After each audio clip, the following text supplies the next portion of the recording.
रास्ते कहीं नहीं जाते हैं साहब, जाना आप ही को पड़ेगा, कार वाले से बोलकर रघु वापस अपनी कार ठीक करने लगा। कार वाले का परिवार को बड़ा अजीब लगा। कार वाला, अरे भैया इतना उखड़ क्यों रहे हो, रात का अंधेरा है, अनजान शहर और अनजान हाईवे, रास्ते नहीं मालूम था तो पूछ लिया। रघु, देखिए एक काम करिए, यहाँ से 5 किलोमीटर दूर एक होटल है, आप वहाँ चले जाइए और सुबह होते ही निकल जाइएगा। कार वाला, धन्यवाद भैया, अब चलता हूँ, अगर आप कहो तो लिफ्ट दे दूँ। रघु, नहीं, मेरी गाड़ी हमेशा खराब ही रहती है और मैं हमेशा इसे ठीक करता रहता हूँ। कार वाले की पत्नी कहती है, सुनिए आप यहाँ से चलिए, मुझे ये आदमी सही नहीं लगता, पता नहीं कब से अजीब अजीब बातें कर रहा है। कार वाला अपनी गाड़ी लेकर चल देता है और रघु उन सबको जाते हुए देख हंसने लगता है। कार वाला पीछे पलट कर देखता है तो रघु अपनी गाड़ी के साथ गायब था। वह अपनी पत्नी से बताता है। डरते हुए वह कहती है, लगता है आपने चढ़ा रखी है, शायद उसकी गाड़ी ठीक हो गई हो तो वह चला गया हो। कार वाला चुपचाप था क्योंकि उसे विश्वास था कि जो उसने देखा वो सच है। आगे जाते हुए रास्ते पर एक हिरन बीच सड़क पर आ गई और उसने झटके से गाड़ी रोकी। तब तक गाड़ी एक पेड़ से टकरा चुकी थी। उनके बच्चों की नींद इस अचानक हुए हादसे से खुल गई और वह घबरा कर कार से बाहर निकले और उनके पिता भी, लेकिन माँ नहीं निकली, वह बैठी रही।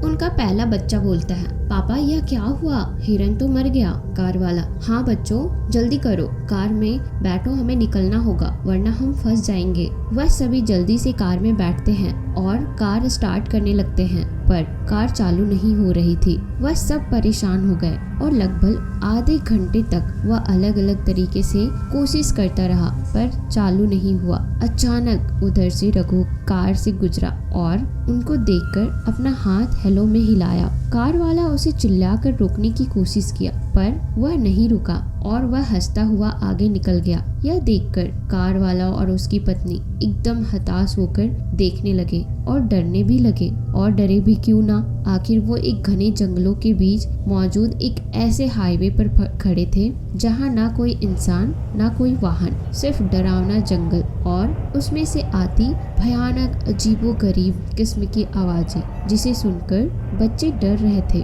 और दोनों पति पत्नी भी सहमे हुए थे। ऊपर से उस रघु की अजीबोगरीब हरकतें उनको डराने के लिए काफी थी। उनका दूसरा बच्चा बोलता है, पापा हमें बहुत डर लग रहा है, यहाँ से जल्दी चलिए।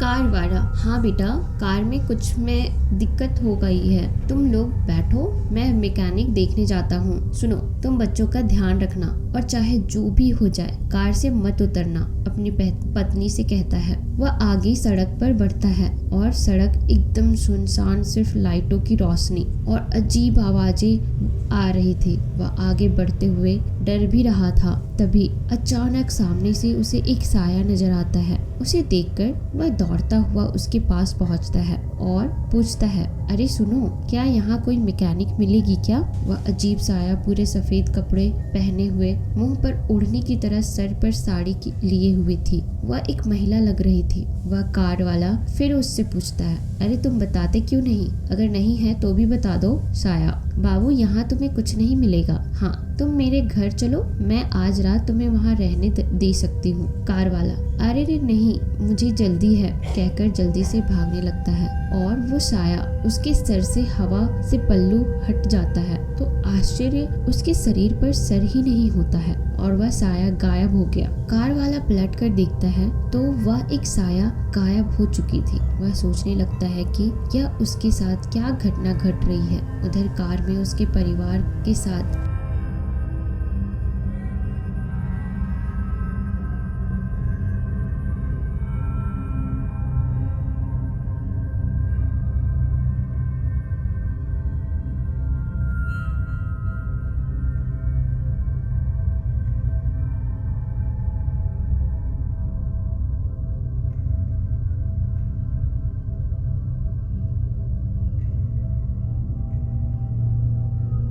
उधर कार में बैठे उनके दोनों बच्चे और पत्नी, उनमें से दूसरा बच्चा बोलता है, मम्मी वह सड़क पर कौन औरत चल रही है? उसकी मम्मी, कौन बेटा, मुझे तो कोई नजर नहीं आ रहा है। उसका पहला बच्चा बोलता है, हाँ मम्मी वो देखो, सच में वो जा रही है वहाँ पर, इशारा करते हुए। मम्मी, अरे हाँ वहाँ एक औरत तो है, रुको उससे मैं पूछती हूँ। वह कार से उतरकर उसे आवाज लगाती है और रोकते हुए कहती है, अरे सुनो, कहाँ जा रही हो? उधर घना जंगल है, उधर मत जाओ। वह औरत उसकी आवाज को अनसुना कर आगे बढ़ने लगती है। कार वाली औरत सड़क पार करके उस बेहद काली रात को, उस घने काले जंगलों में उस औरत को रोकने जाने लगती है। कार वाली बोलती है, अरे तुम्हें सुनाई नहीं पड़ता? मैं कब से कह रही हूँ रुक जाओ रुक जाओ, पर तुम रुकती ही नहीं। कहते हुए वह तकरीबन 50 से 60 मीटर आगे जंगल में बढ़ चुकी थी। तभी अचानक वहाँ देखती है कि एक साया जो वह देख रही थी वो गायब हो चुका था।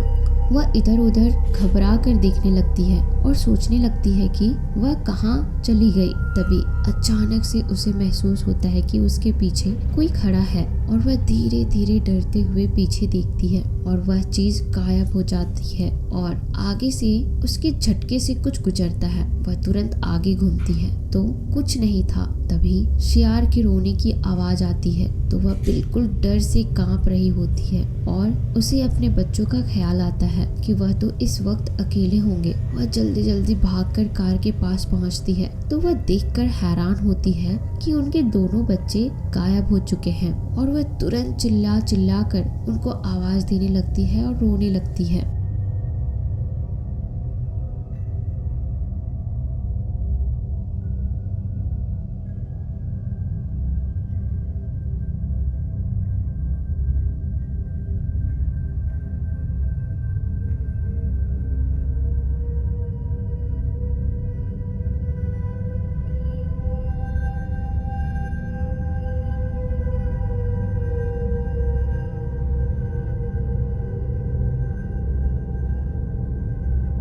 उस सुनसान हाईवे और घने जंगलों में उसका आवाज पूरी तरह से गूंज रहा था। चट्टानों से लेकर सोए पशु पक्षियों तक उसकी चीख सुनकर जाग गए। वह महिला कार के पीछे वाले जंगल में चिल्लाती हुई जाती है और जैसे ही वह आगे बढ़ती है तो कुछ ही दूर पर वो साया फिर से नजर आता है और बच्चों की मम्मी उसे फिर आवाज देती है, पर उस औरत का साया बिना कुछ सुने और बोले आगे बढ़ती जा रही थी। तो आपको ये कहानी कैसी लगी मुझे कमेंट सेक्शन में जरूर बताना। जाने लगी। और अगर आपके पास भी खुद की कोई हॉरर स्टोरीज या कहानियां हैं तो आप मुझे इंस्टाग्राम पे शेयर कर सकते हो। मैं आपकी कहानियों को आवाज जरूर दूंगी और मेरे चैनल को सब्सक्राइब करना भूलना मत, बिकॉज मैं इसी तरह की कहानियां और भी आगे सुनाती रहूंगी। तो मेरे चैनल को सब्सक्राइब जरूर करो और लोगों के साथ भी शेयर करो। उसका एक बेटा वहाँ पर मरा हुआ पड़ा था जिसका सीना चीरकर दिल निकालकर किसी आधा खाकर वहीं लाश फेंक कर चला गया। और दृश्य देखकर तो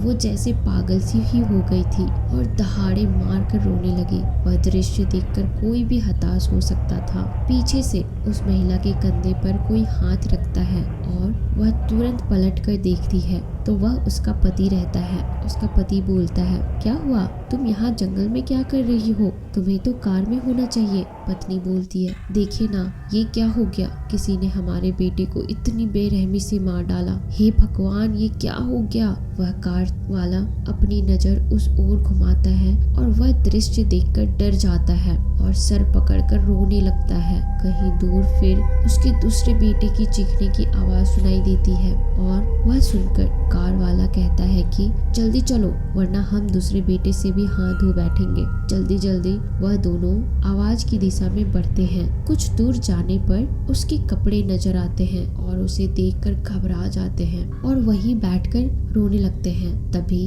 ऊपर पेड़ से एक लाश पेड़ की लताओं में लपटे हुए नीचे आ गिरता है और वह उसे देखकर चिल्ला उठते हैं और जल्दी से लताओं को खोलकर वह देखते हैं कि वह उनका दूसरा बेटा था और उसकी हालत भी बिल्कुल पहले बच्चे जैसे की गई थी। दोनों पत्नी पति एकदम डर कर और घबरा कर बेतहाशा भागने लगे। तभी पत्नी का पैर एक पत्थर से टकराता है और वह गिर पड़ती है। तभी गले में एक फंदा आकर फंसता है और वह ऊपर हवा में उड़ने लगती है और पति चिल्लाता है, नहीं, छोड़ दो इसे, छोड़ दो। आसपास कोई नजर नहीं आ रहा था। तब तक उसकी पत्नी मर चुकी थी और फंदा ढीला होकर नीचे गिर गया। उसका पति उसका नब्ज देखता है तो वह मर चुकी थी। तभी उसके पीछे किसी के होने की आहट होती है और वह घबरा कर और डरा हुआ पागलों की तरह भागने लगता है। वह भागते हुए अपने कार के पास पहुंचता है तो वह साया उसके पीछे कार तक आ जाता है। उसे देखकर